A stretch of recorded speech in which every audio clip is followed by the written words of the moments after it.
Hello guys, देखिए आज हम पढ़ेंगे आव-भाव का नियम। तो चलो देखते हैं आव-भाव का नियम क्या होता है। आव-भाव जर्मन भाषा का एक शब्द है जिसका अर्थ है कर्मानुसार रचना करना, यानी कि कर्म के अनुसार रचना करना, यानी कि क्रमबद्ध रखना किसी चीज़ को। वास्तव में यह नियम किसी परमाणु के विभिन्न कक्षकों में इलेक्ट्रॉनों के भरने के क्रम को निर्धारित करता है।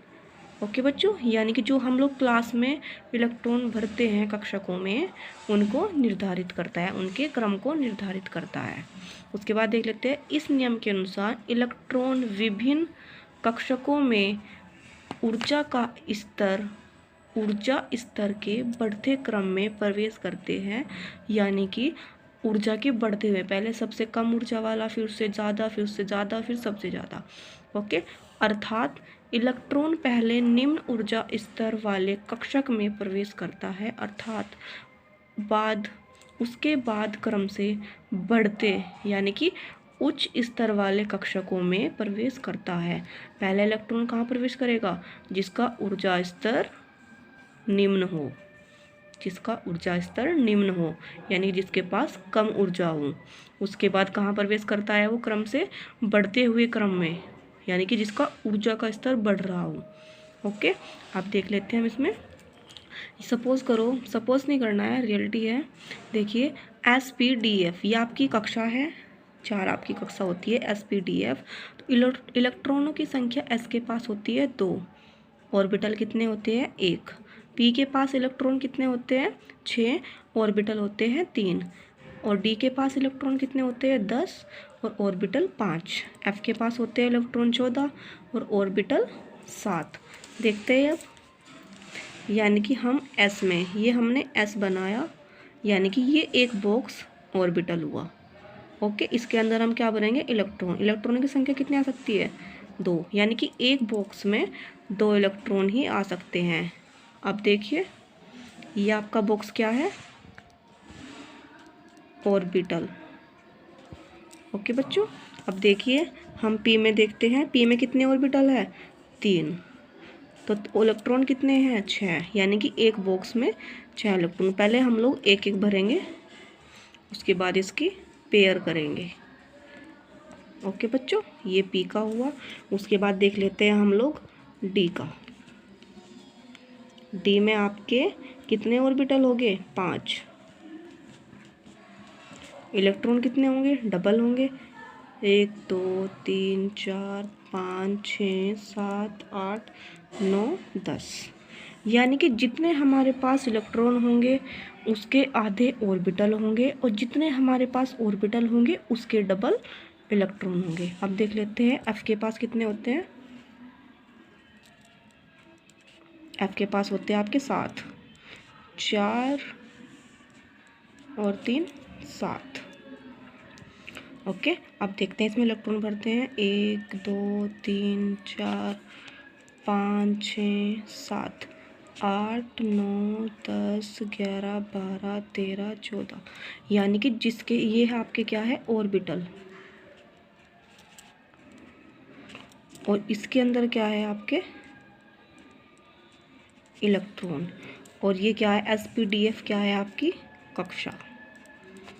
ओके बच्चों, यानी कि जो आपकी SPDF है ये आपकी कक्षा है, और इनके पास इलेक्ट्रॉन कितने आ सकते हैं? यानी कि इनके पास इलेक्ट्रॉन कितने होते हैं?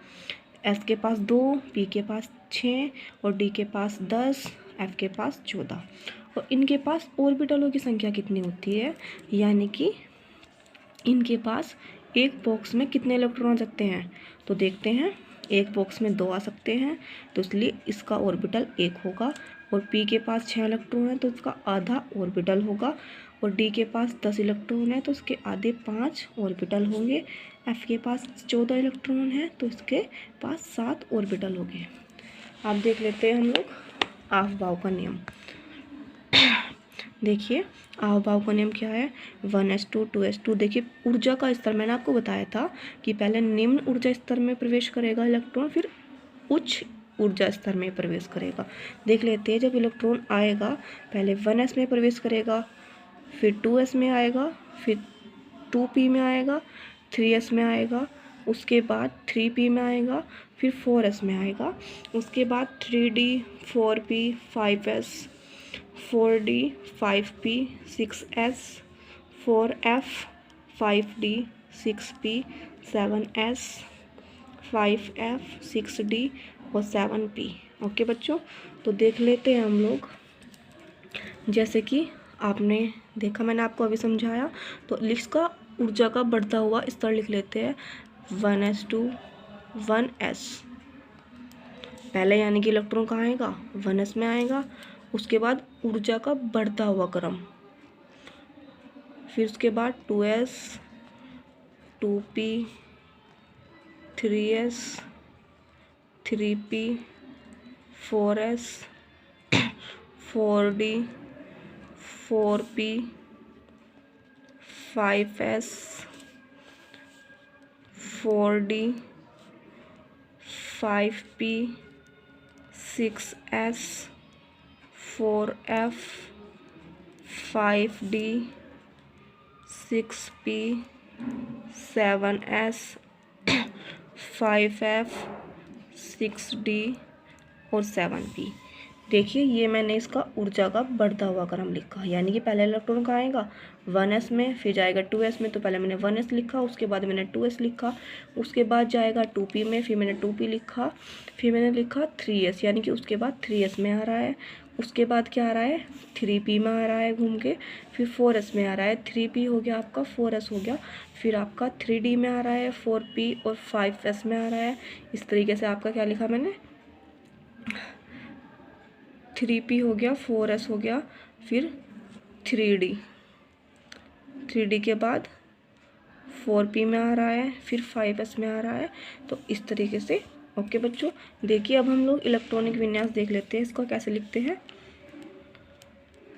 इलेक्ट्रॉनिक विन्यास देखिए, ऑक्सीजन का हमारा परमाणु क्रमांक कितना होता है 8, तो इसको लिखेंगे हम। मैंने आपको बताया था एस में अधिकतम 2 इलेक्ट्रॉन आ सकते हैं, और पी में आपके 3 आ सकते हैं, पी में आपके 6 आ सकते हैं, और डी में आपके 10 आ सकते हैं, और एफ में आपके 14 आ सकते हैं। ओके बच्चों, तो इसके लिए परमाणु क्रमांक को ध्यान में रखते हुए हम इसका इलेक्ट्रॉनिक विन्यास लिखेंगे। तो हमारा क्या होगा 1s2 2s2 2p4, 4 और 4 8। उसके बाद देख लेते हैं पोटेशियम का जिसका परमाणु क्रमांक 19 है, 1s2 2s2 2p6 3s2 3p6 और 4s1, यानी कि हम इसको गिनेंगे अब 6 दूनी 12 छत्ती 18 और 1 19। ओके, अब देख लेते हैं हम लोग कैल्शियम का, इसका भी ऐसे लिखेंगे 1s2 2s2 2p6 3s2 3p6 4s2। Okay बच्चों, देखिए कुछ बच्चों को समझ नहीं आता है कैसे आता है, तो एक बार फिर से देख लीजिए। देखिए आपका कैल्शियम का क्या है 1s2, तो 1s2 कैसे आया, मैंने आपको बताया था एस में आपके एस के पास 2 इलेक्ट्रॉन होते हैं, पी के पास 6 होते हैं, डी के पास 10 होते हैं, और एफ के पास 14 इलेक्ट्रॉन होते हैं।